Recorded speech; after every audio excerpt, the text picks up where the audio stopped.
Semuanya aneh. Jatuh cinta itu rasanya seperti meletup-letup, ada ledakan-ledakan di atas kepalamu.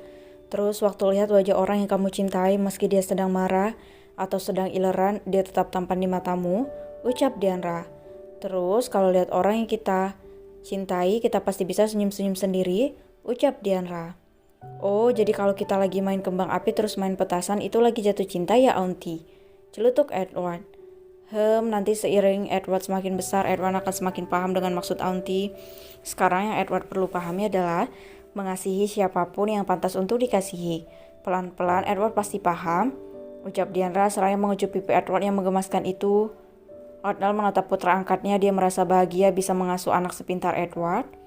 Jadi apa Daddy sekarang jatuh cinta? Soalnya dari tadi Daddy senyum-senyum sendiri. Apa Daddy jatuh cinta sama Auntie Dian? Nggak boleh Daddy. Auntie itu punya Edward, Daddy cari yang lain aja. Celutuk, bocah kecil itu seraya menggerakkan jari telunjuknya di depan Arnold. Mereka semua tergelak mendengar celutukan bocah kecil itu. Wajahnya yang begitu serius membuat semua orang gemas sendiri dengan kelakuan bocah kecil itu. Anak Daddy, semua orang di rumah ini saling mencintai. Itulah arti keluarga. Cinta itu bukan sebatas antar dua orang. Cinta itu bisa terjadi di antara banyak orang. Dan Edward anak Daddy dicintai di sini sayang, ucap Arnold sambil menghampiri anak asuhnya. Terima kasih semuanya. Edward sayang semuanya. Seru Edward sambil tertawa. Auntie, kenapa pelut Auntie becal?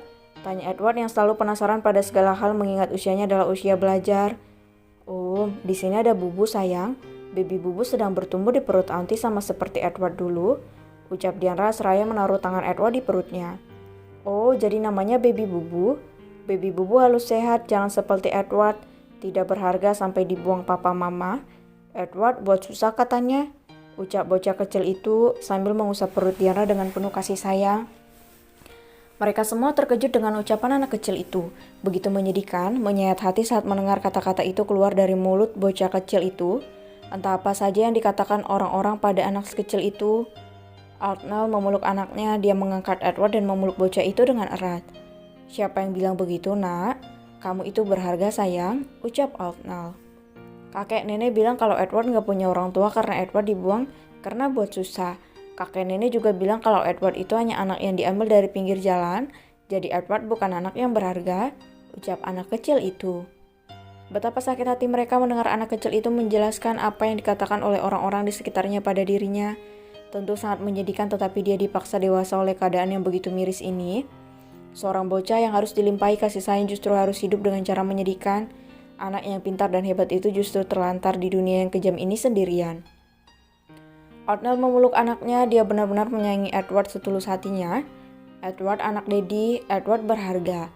Edward anak yang hebat. Edward, kami mencintaimu nak. Kami semua menyayangi kamu. Ingat ini nak, Ketika ada seseorang yang mengatakan kalau kamu tidak berharga, ingatlah kalau Edward berharga buat Daddy, ucap Arnold. Edward tahu Daddy, karena Daddy mau menerima Edward. Edward sayang sama Daddy, ucap pria kecil itu. Cup, satu kecupan lembut mendarat di pipi Arnold berasal dari Edward. Daddy juga nak, ucap Arnold. Kami juga sayang kamu Edward, ucap yang lain bersama-sama. Saat mereka sedang asik-asiknya bercengkrama, tiba-tiba Pasko datang dengan wajah khawatir. Kita harus ke Jerman, ucap Pasko membuat semuanya menoleh pada pria itu. Ada apa kak? Kenapa wajah kakak seperti itu? Apa ada masalah? Tanya Dianra, yang lain juga sama penasarannya dengan wanita itu. Itu aku. Pasko terdiam saat mereka menatap pria itu. Ada apa? Tanya David. Mereka masih menatap pria yang malah tiba-tiba diam itu. Padahal sesaat lalu dia sampai berlari menghampiri mereka. Aku merindukan Joy, ucap pria itu pelan. Gedebuk, bruk. Seketika mereka semua terkejut mendengar ucapan pria itu. Joel dan David sampai terjungkal mendengar pria itu minta pulang ke Jerman hanya karena merindukan Joy. Demi emas di puncak Monas, jangan menghilangkan karismamu sebagai seorang leader mafia, Pasko. Kau benar-benar telah disihir oleh cinta, astaga. Joel terheran-heran. Cak, kau jomblo jadi kau tidak tahu rasanya, dasar. Sudahlah, kalian memang tak paham. Kutus Pasco sambil duduk di atas sofa dan kembali memasang wajah garangnya. Hah? Kakak mah bucin banget sama Joy.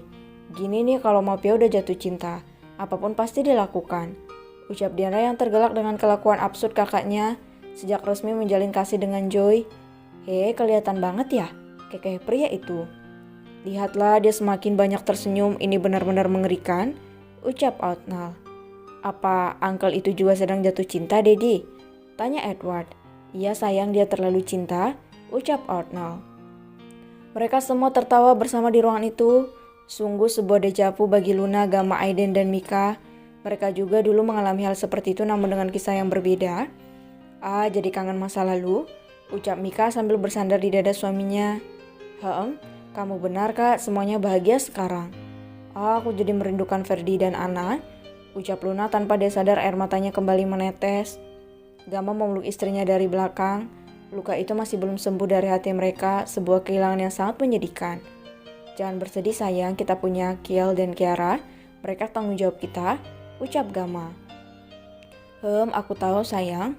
Waktu cepat sekali berlalu, ucap Luna. Ya sangat cepat dan acara perayaan pernikahan Diandra dan David juga semakin dekat. Ayo kita siapkan segera, tak ada waktu untuk bersantai, ucap Aiden mengingatkan rencana mereka. Hai, kau tidak suruh goblok, ketus Gamma. Kembali ke ruang santai, Diandra yang sedang membaca seraya di ponselnya tiba-tiba menatap mereka satu persatu dengan tatapan berbinar-binar dan senyuman di wajahnya. Roman-romannya ada yang ngidam nih. Ada apa Diandra? Tanya Joel yang menangkap senyuman di wajah Diandra. Wah, mau apa sayang, Tanya David. Mereka sudah hafal kebiasaan ibu hamil itu. Dia akan melakukan itu jika menginginkan sesuatu. Aku mau minum ini boleh ya? Ucap Diandra sambil menunjukkan gambar minuman soju yang merupakan minuman beralkohol.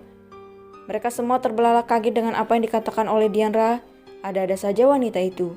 Bisa-bisanya dia mengidam, ingin minum alkohol atau dia tidak tahu kalau itu alkohol. Tidak boleh. Mereka melarang Diandra dengan sangat tegas, membuat wanita itu cemberut. Hais, pokoknya aku mau ini. Please, aku mau ini. Ya, please, aku mau minum. Rengek Diandra. Gak boleh Diandra, kamu jangan aneh-aneh deh, itu alkohol. David sedikit membentak istrinya membuat Diandra terkejut bukan main. Kamu gak boleh, apa sih yang kau lihat sampai mau meminum minuman itu? Pasco juga ikut kesal dengan permintaan Diandra. Diandra yang rasional dikit lah. Masa iya kamu mau minum alkohol? Kamu lagi hamil? Ucap Outnall. Diandra cemberut, dia memasang wajah kesal. Ibu hamil itu pergi meninggalkan mereka tanpa berbicara apapun. Kalian mengesalkan? Ketus Diandra dengan wajah kesal dan marah. Astaga, ada saja anak itu. Kenapa dia tiba-tiba mau minum alkohol? Gerutu Outnall. Akan sulit membujuknya kalau begini, ucap David. Joel tersenyum, Diandra memang sedikit aneh dan Joel mulai paham dengan permintaan aneh wanita yang dianggap sebagai adik kandungnya itu. Kalian memang mengesalkan? Joel bangkit berdiri membuat mereka menatap pria itu dengan tatapan heran. David berpikir keras, dia tak paham maksud Diandra tadi hingga... Pluk, David menepuk jidatnya sendiri. Hai, mampus aku, jatahku dipertaruhkan di sini. David langsung berlari terbirit-birit mengejar istrinya. Dasar orang aneh, iya kan? Kau juga sama anehnya. Ketus Outnall yang ingin bicara pada Pasco, tapi nyatanya Pasco malah senyum-senyum sendiri menatap ponselnya. Semuanya tiba-tiba aneh.